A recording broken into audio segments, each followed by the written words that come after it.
Welcome to the Women in Leadership podcast. We are joined today by Jeredyne Stanley. As a Black woman in leadership, Jeredyne has at times felt isolated, unsupported, experienced bullying and barriers. She uses her social media platforms to showcase what good leadership looks like, empowering other women through her networks with groups such as the IHSCM's Women in Leadership Special Interest Group, to build resilience and to help create opportunities for others to become leaders we need. This is also reflected in her charity work with Rivers Enterprise and Rivers LPC, a charity based in Crawley, West Sussex, which supports women who are socially excluded.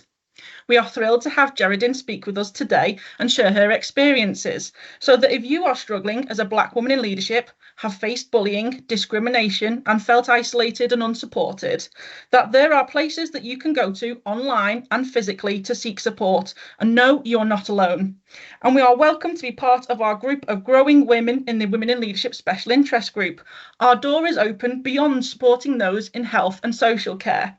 We look forward to seeing you at an event soon. Chim, Claire, I'm going to hand over to you. Thank you both so much. Wonderful. Thank you very much, Jade. My name is Claire Mould and I'm the CEO of Heart of England MenCap and also the Director of Curve Strategic. Chim, over to you. Hi there. Yes, my name is Chimamanda Buta, Chim to my friends, and I work for Luton Borough Council as a public health service manager, leading on health inequalities and communities, and really pleased to be here. Jeredyne, over to you. I thought a really good starting point to set the tone is, would you be able to tell us a little bit about your life in however much detail or however much historical background you want to give us as to, where are you now? What's your heritage? What's your story? Either starting from recently or going way back, just so we can really contextualize what's brought you to the woman that you are at the moment. Historic. I'll go as first, obviously. I'm Black woman, African heritage, born in England, but taken back home as a child. You don't have a choice. Back home, and then I came back to England as a young lady, lived in Crawley, West Sussex all those years. In doing what I'm doing has come from where I have had a previous professional life that was in finance. So I've done accounting, I've done analyst work, I've worked as an intelligence analyst, I've done regulatory work. But then I think the best of my work now is where I am working with vulnerable women, vulnerable people, working with people who are from ethnic minority communities. Growing up in Crawley, I did have opportunities that most people maybe living in other areas of the country did not have. But then, however, I worked in the city in London and later on in Brighton. And I believe that if I was a white man, I would have gone further in my career than where I am now.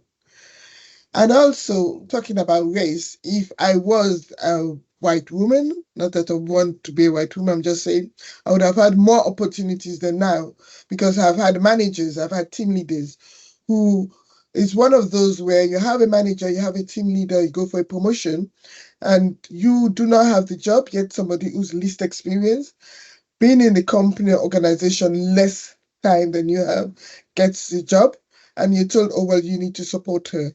And that person is doing your peer review. That person is doing your annual report. But then, however, no opportunity is wasted. No education is wasted. So I've been able to take all that and build the person who I am now. About 10, 15 years ago, finding it difficult to have work, finding it difficult to get into an organization, I decided I was going to get a break. Career break, I called it. And I wanted to do some voluntary work, looking for volunteers, and was like, oh, yes, you can help, but if you can go into that shop and help, go into the shop and fold clothes, there's nothing wrong with working in retail. However, I can say right now, I'm one of those people who don't believe that the customer is always right. And then I looked for other women like me who I could work with, but they were not around. And my attitude at the beginning was, find these women, get them a CV, get them a job. And most of the ladies who were around were saying, no, we don't want a job. We don't want to learn English. We don't want a CV. We want to be part of the community. For me, that was the beginning of what I end up doing now.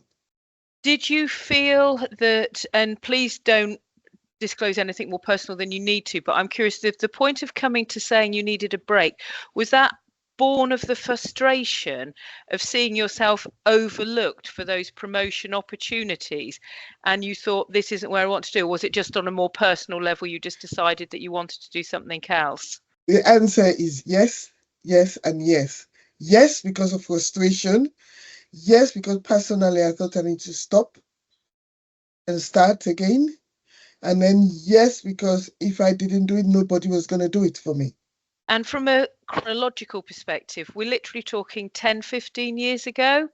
So we're not talking, 20, 30 years ago. We're Oh, literally no. We're talking about 2009, 2010, 2011. It was a time either I kept going, first of all, maybe corporate jobs, trying to get to somewhere and thinking, well, what's the point? You get to the glass ceiling and I'm not going to be able to go over because there is always going to be, I'm going to always go. And I thought, well, you know what? I'm not even going to try and do that. We'll just relax. And when I said relax and start again, it meant like having no job, going back to the job center, and all things we look as a stigma. Yeah. And then starting again.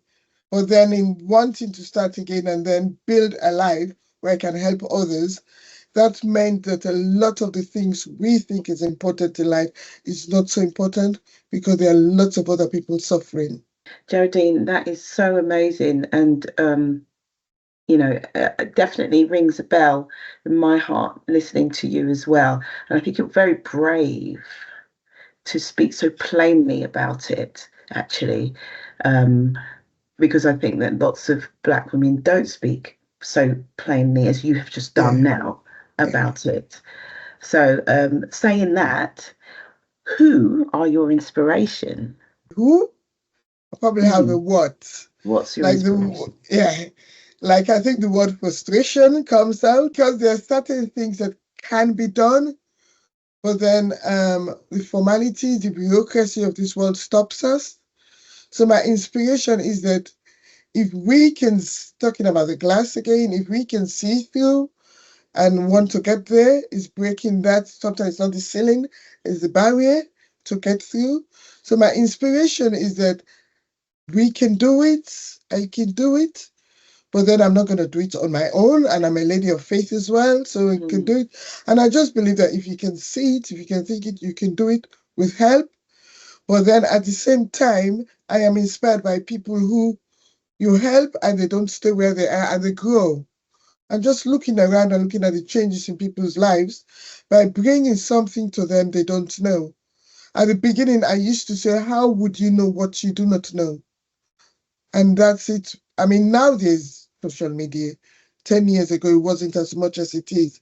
But still, there are people who, for the first time in 2024, have plugged in a laptop, put a laptop on in our offices.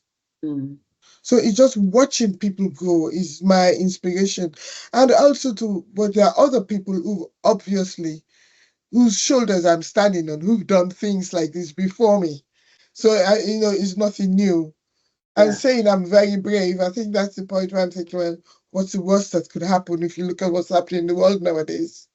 Who are those people that you stood on those shoulders? I think if we look at some of the politicians, I don't want to call names, but if you look even at politicians, female politicians in England, if you look at politicians in other countries, if you look from the social aspect of it, there are women in different countries who you could see where they've come out and not lived a rich life, but they're poor and they've gone out and helped other women. There are also men who stood up and say, enough is enough. I am supporting this person. And I also look at people who sometimes you hear stories of women in villages. There's stories who, especially here in England and in the social care and health sector, you speak to one person and you would think you're speaking to a lady, one woman, but he's probably speaking to that mother. She's a mother, she's a grandmother, she's an auntie. She's doing obscene amount of hours to send money back to her village to pay school fees for children, pay school fee for the children, maybe build a church, build a house, build houses. So those people, who are faceless. What makes me really, really smile is, I mean, the whole kind of, if you can see it, that, if you can see it, you can be it kind of mantra. Yeah, And I mean, and what really definitely. encouraged me already, Jeredyne, is that I should imagine, and you come across as incredibly modest, that there are a group of women who actually are seeing you do this. So that's giving them the courage and the faith and the support to go on and do that. You've got a lot of work to do ahead of you, that there's no chance you're not slowing down anytime soon. So what would you say are the core challenges that you're facing now with regard to what your work goals are, your own personal life goals are? What is the next stage for Jeredyne with regard to what you want to achieve? This is something I did not choose because I thought like everybody was like me. Oh, you can speak. And then people were like, no, not everybody is like you. Not everybody can, fight their corner. Actually help more women understand that you can do it and you can come along with what you have. So now I do a lot of work with, I've said immigrants, but then like recently last week I've been working with some people who've come from another country. I live in Crawley, so we have a lot of refugees coming in as well. So I've been doing a lot of work with women, like helping them to settle, so, get paid for it, do the inequalities work, do the equity work, but at the same time, get organizations to understand that it is not a bad thing when people like me would turn up and say, have you looked at how you're failing this person, how you're failing that area of communities? It's not that I am criticizing your work. You're doing a very lovely job. But at the same time, we need to look at this place and that place.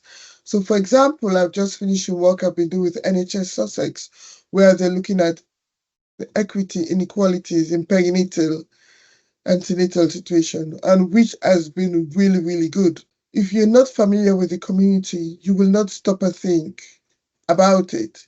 And they've actually received that very well. And during lockdown again, I did some work with NHS Sussex where we did I'll just call them the clinics, the health clinics going around equally. And that was as well letting a lot of people understand that if people do not come forward for then what we're offering, it's not because they're scared, it's because they do not understand. And it's making time in your planning from the very beginning. So what are we going to do to people who do not understand? And I liken it to getting people from different backgrounds at the table, meaning at the main feast, when you're preparing it, rather than expecting people to gather what I would call the crumbs. It's like, okay, we've done this, this, this, and this. Oh, now let's go to the quick ethnic minority groups and see if they can have an input. It's too late. And so just very quickly on that, because I know that some of the people listening to us will be really fascinated. And I think all of us who are involved today know it's actually quite difficult to get a group of people around the table. How have you managed to identify, communicate, and get the right people round the table? Okay, it's not difficult to get the people around the table. It's difficult to get the wrong people around the table. Okay. If you have the right table and you get the right people. So what I've done is, first, most things are done Monday to Friday, 9 to 5. People are working. If you're looking for people from ethnic minority communities, if you're looking for people from Black, Asian, we are usually not at the top. We're either in middle management or at the bottom. Our team leader, manager, is not going to allow you to leave work at 11 o'clock in the morning to do a 45-minute podcast because you want to promote your community. It's not going to happen. So what I've had to do a lot of time is take from my own time as well and get them to understand, work flexibly, and talk to people. If I go back to the work that NHS Sussex is doing, and I hope they don't mind me saying it, anyway, it was where they've allowed me to bring feedback. So to do that, I've actually been to naming ceremonies in people's houses. I've been to 2 community Muslim groups. I've been to a christening for a child blessing. I've been to people's houses to say hello. I've had people knock on my door to say, Auntie, here is the baby. I've had people turn up and say, okay, thanks, you told me that, but then I need to pay my rent because my husband is not there. So I've had to refer them to somewhere else. We've got a wonderful charity in Crawley. I'll give them a plug, 10 Little Toes. I've referred more women to them because before you speak to somebody about, for example, their babies, they have no clothes for the babies. So you need to give them nappies or whatever. But that woman cannot come around the table, but her voice can be heard. Food banks, people haven't got food. Somebody would say, my meter has run out. So bringing people to the table, yes, they cannot come to the table, but what we can do is bring their presence to the table, but still help them along the way. Fantastic. Fantastic. I just want to ask if I can, Jeredyne, because I definitely recognise, as I said before, but who is supporting you with this? How do you get your support and your strength and your resilience to continue? Because obviously this type of work, when you're out and you're working maybe outside of normal hours, it can be quite heavy.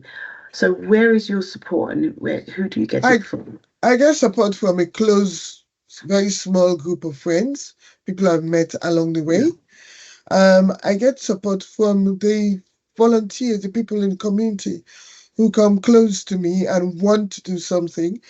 And it's that thing of not only getting them, but accepting support. That we have funders here in Crawley, in Sussex. There's used to be Sussex Giving, they've changed their name, Sussex Community Foundation. They give funding now and then. And then I tend to find self-employed work as well. This is to get financial support. But then also there are people who would listen to what I'm saying and say, yes, I want to help. So when it comes to volunteering for me, it's not about you giving me a day. It would be somebody who, for example, I do not drive. So, well, I usually believe I drive, but the government never believed I could. Well, I do not have a driving license. So what will happen is if somebody would say, I need something to be done, and somebody say, well, I can do that for you. So somebody can pick, like today, I need somebody picking up furniture from one charity to our office. Somebody's going to do that for me. During lockdown, we did a food bank, sort of food program. So we had about 30, 40 volunteers who could drive. And what they did was they picked up the food we collected from Fair Share and other schemes and took them to the homes of people who were not allowed to leave their houses. So it's people like those who help. There are lots of good people like that who would help. They haven't got lots of hours, but they would help. So that's where I get my support from. Community officers here in Crawley who listen. I think we probably guess because of my character, people will phone me and talk and complain and say, and I just see how best I can help them by encouraging them. But with people telling me their struggles or what they're going through, I do not have all the answers. But however, I've decided to use my influence and my contacts to actually help. And I knew that a few years ago. I had a 94-year-old friend. He's died now. He was 92 at the time. And I remember him saying to me, no, Jeredyne, that's a gift. And I remember saying to him, this has gotten me into so much trouble. And in his wisdom, he said to me, no, it is a gift. First of all, an observation. It made me smile how 90% of your answer in Who Supports You rolled round to how you're still supporting other people, which brings me to my sort of main sort of final question. This is just consuming in its greatest time, like you've said yourself, and it is so important. I couldn't agree with you more. You can't just do Monday to Friday meetings and then get upset that you've got to meet people where they are, and if that means doing evening meetings, early morning meetings, weekend meetings. They need to speak when they need to speak. And Exactly. very rarely is that, oh, I'm going to schedule you in to speak to me at 11 o'clock on a Friday. It might be that it's 2 o'clock on a Sunday afternoon or 2 o'clock on a Friday early hours. Last thing we want is people like yourself to get burnt out and depleted. Absolutely. What do you do for your well-being to nurture your soul? We all pick up the vibes that you get energized by the people that you're working with, but beyond that, what do you do that is solely just for Jeredyne?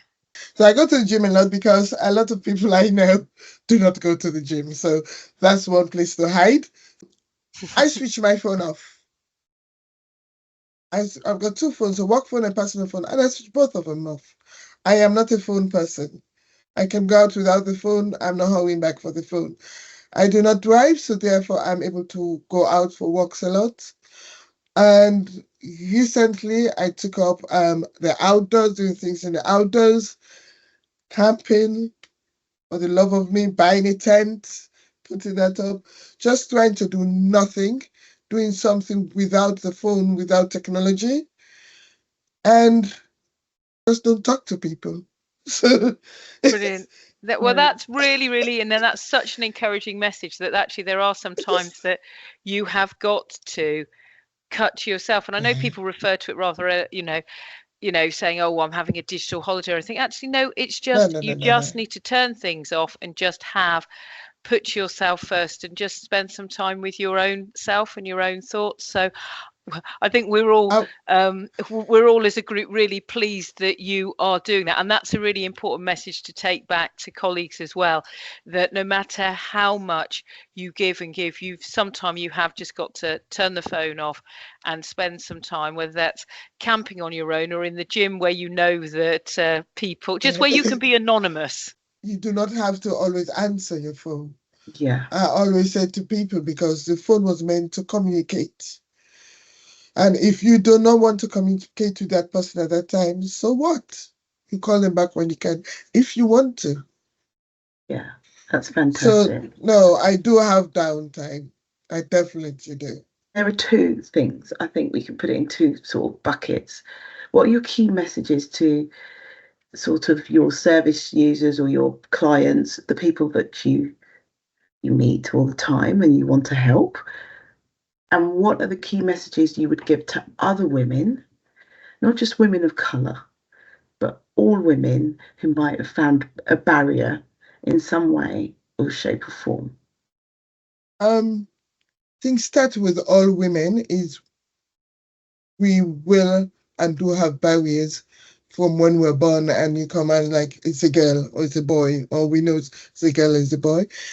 Is finding a way, and it's not for, we can't say all women because some women do not have the choice. You're born into what you're born into. So it's women who have a choice. Is to stop in your quiet time and think, and to engage with other people. Engage. And don't think you have to engage with somebody who's like a CEO or a director. It could be, we learn from anybody. Could be somebody older or younger. It's just listening. And saying about learning is about learning because you learn every single day. Take the opportunity to learn from something.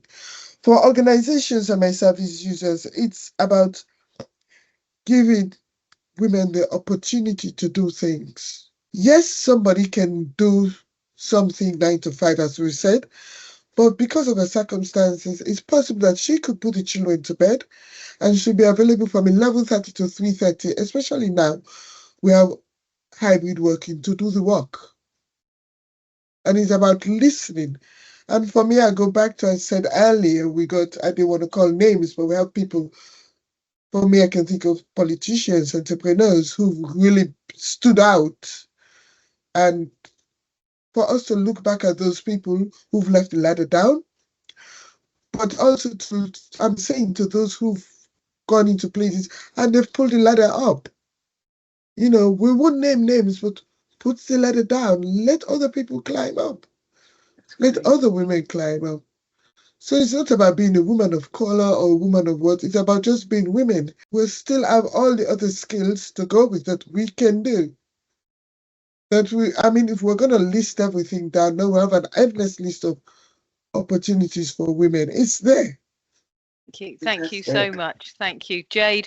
This is, I think, a good point to bring you in, because otherwise Tim and I are in the danger of we're just going to chat to Jeredyne all morning, because we could just listen and be inspired and learn from your wisdom. So, Jade, can we bring you back into the conversation, please? Awesome. Thank you so much, Jeredyne, for making the time today to come and talk to us and share your experiences. To summarise some of your key points, don't waste opportunities. They can equip you with new skills, knowledge and networks. Yep. Remember to relax. Start again if you feel you've achieved everything that you can do in that space. Don't reinvent the wheel. Look at how to create change through innovation. You can do it and we can do it together. You said earlier on, how do you do what you do when you don't know it? Look to those who have gone before you. What have they achieved? How can you do that together with others and build on what has already been accomplished? There is support in the form of knowledge, skills and behaviours in everyone you come into contact with. Take away from that experience what to do and what not to do. We learn every single day. Listen. Actively listen with the purpose of understanding. Claire's smiling here because I've drawn that as well from her workshops that she delivers with the Institute. And using that context, help you understand other people and help them as well.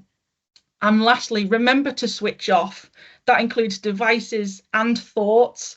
Focus on daily and weekly well-being practices. Demonstrate that self-care.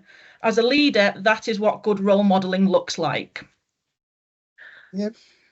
Our next guest on the podcast is the other half of our Women in Leadership co-chair duo, Sue Henry. She's a long-time member and supporter of the Institute and has been instrumental in creating the Women in Leadership Special Interest Group. Sue is founder and director of MSH Partnerships and works with individuals and businesses to lead with compassion and help find what brings you joy. Her expertise lies in transformation and well-being and imparting that knowledge so that you can be the best version of yourself.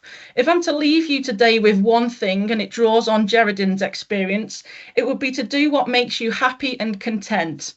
If that means leaving a job, leaving a relationship, starting that course you've been meaning to do, moving location, whatever is stopping you from reaching your full potential, it is not worth your time and energy. Reinvest that time and energy into yourself, into what makes you happy and content. The advice of a woman who I recently came across found that strength is within seeking happiness and helping others to find it too. It's paraphrased, of course, from Stephanie Lahart. She's a poet and author, and she shares inspirational quotes online to empower people every day all over the world. Thank you so much to Jim, Claire, and to Jeredyne for taking the time to make this episode possible. Until next time, stay in the loop.